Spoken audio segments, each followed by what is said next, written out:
What's going on? This is Seahawks Today. I am your host, Will Ortner, and it is officially official. Seahawks, 49ers, round 3. I cannot wait. We're getting this to you out as soon as the 49ers came away with that victory over the Philadelphia Eagles. What are we going to talk about in today's episode? Well, of course, we're going to talk about the early keys to victory for the Seahawks to come away with a dub over those 49ers again. And we're going to talk about the 49ers players to watch. Don't want to have anyone kind of sneak up on this Seahawks team. Look, I know that it literally would be is the last team that the Seahawks played. The 49ers team looks a little bit different and could look even a little bit more different depending on some players that they're hoping to get back from injury. Make sure that you hit that sub button. We got you covered as long as the Seahawks are playing in the playoffs. I hope it's for the next, what would you say, 4 weeks? 3 games, 4 weeks? But we got you covered that entire time. We got you covered in the offseason as well, but I'm not really thinking about the offseason, and you better not be either.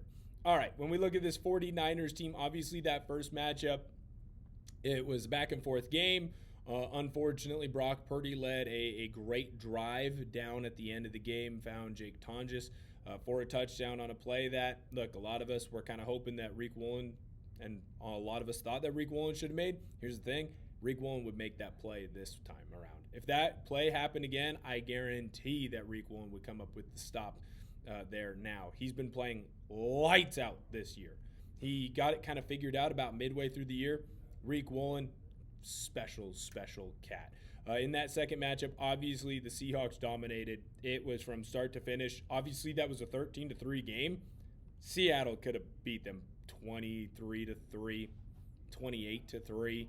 Seattle converts in the red zone at all. That game isn't even close. It's not even a question if Seattle wins that game.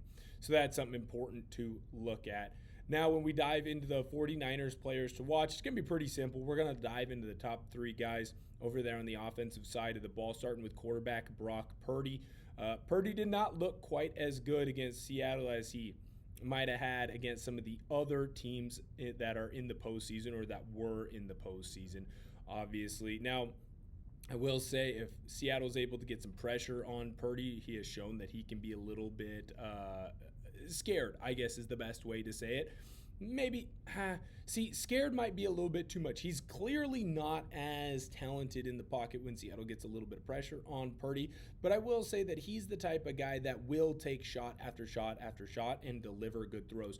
Purdy's a better quarterback than people give him credit for. It feels like whenever he does something wrong, it's all Brock Purdy's fault, and whenever he does something right, it's the players around him or it's Shanahan's success. So that's definitely something that we need to watch out for. He is much better than people give him credit for, but I do feel like the Seahawks have a very good answer to what he wants to do. Running back Christian McCaffrey. Got to find a way to stop that dude, man. Got to find a way to stop that dude. And Seattle did a great job in the second matchup of really slowing him down, not letting McCaffrey get going in the passing game, not letting him get going in the rushing game as well. I thought that Seattle had a great game plan. Here's the thing. Shanahan's now going to have some time to see what you did and to game plan against it. So Seattle is going to have a good counterpunch. I still think that you lead with your right jab. Hey, this worked last time. We're going to do the same thing or same idea. And then just understand that you have to be able to have that counter off of it. Whether it's adding Eamon Worry more into the box or Witherspoon. Maybe it's bringing more pressures. Maybe it's bringing less pressures. Whatever you have to do, you're going to have to find a way to slow down CMC because he doesn't just do it in the rushing game. He does it in the receiving game as well. He's been the Swiss Army knife his whole career, but I think this is his most impressive season as a player because of all the injuries around this 49ers team. He's had to put himself in a great position to be successful, and he has been that. The last 49ers player that I want to look at is Ricky Pearsall, and the reasoning for that is he didn't really play in the last match. In fact, he didn't play in the last matchup against the Seahawks.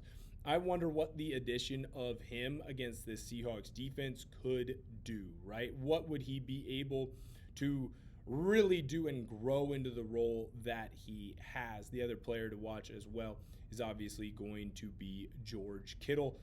George Kittle best tight end in the game right now, in my opinion. Seattle's going to have to find a way to really slow him down and to really stop him in this matchup. They did a great job. Nicky Manwari basically locked in on him, didn't let him go anywhere, didn't let him have any success, and that led to a great Seahawks victory. Now, Kittle's the type of guy that, hey, you might have stopped him the first time.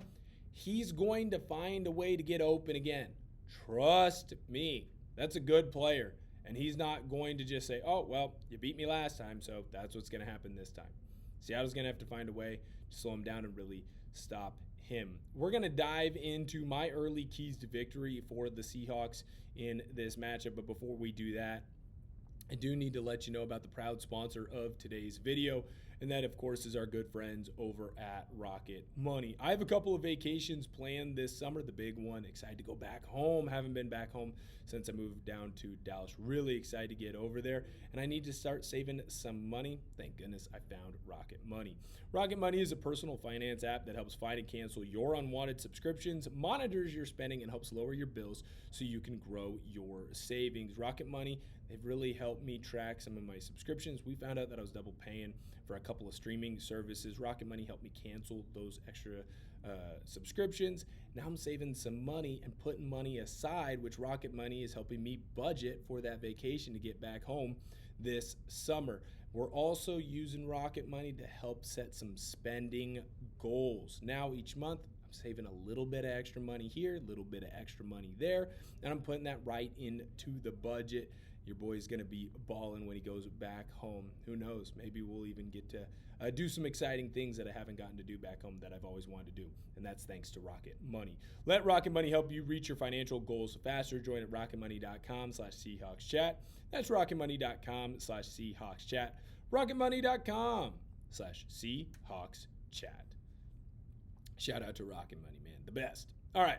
So we got some Seahawks early keys to victory here in this one. I think it's pretty simple.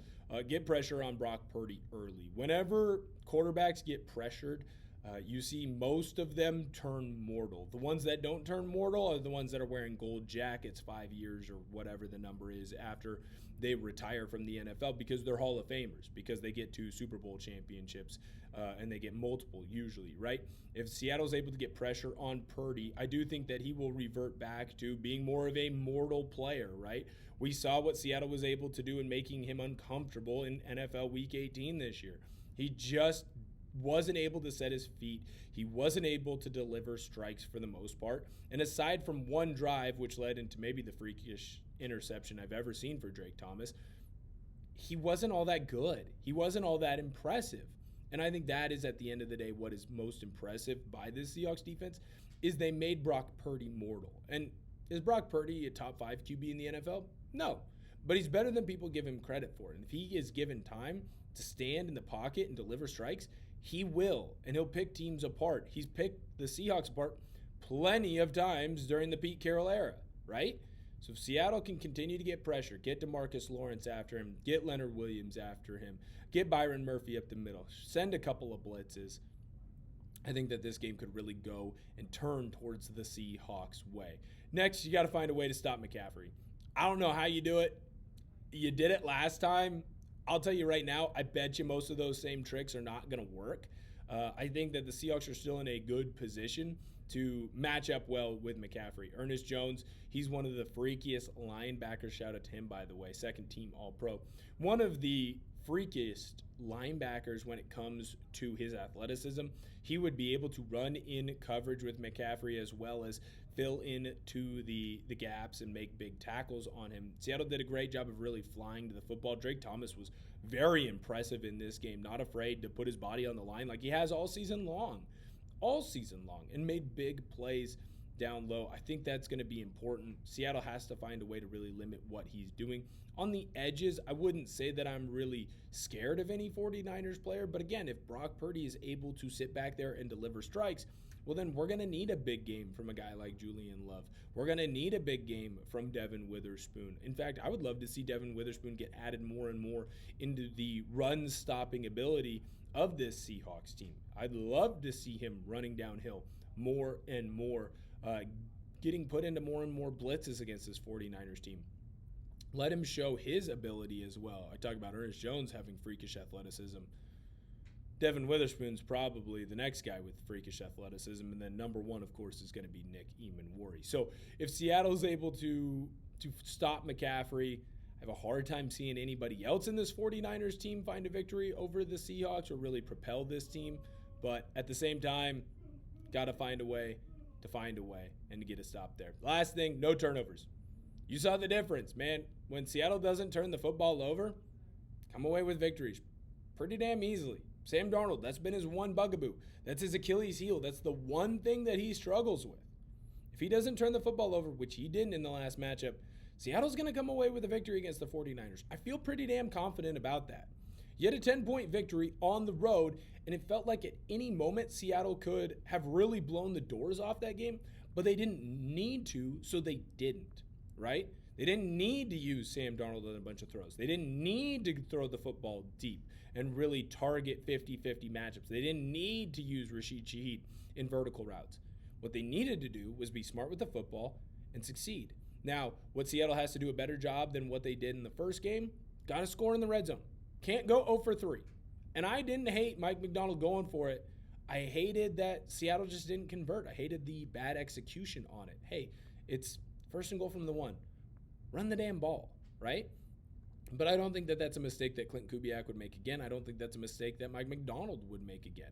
So if the Seahawks don't turn this football over, I have a really hard time seeing the Seahawks not come away with a victory. And then the best part, Seahawks come away with a victory. Now we're prepping for the Bears. We're prepping for the Rams. Whoever wins that game in that divisional round, we get to go to war one more time.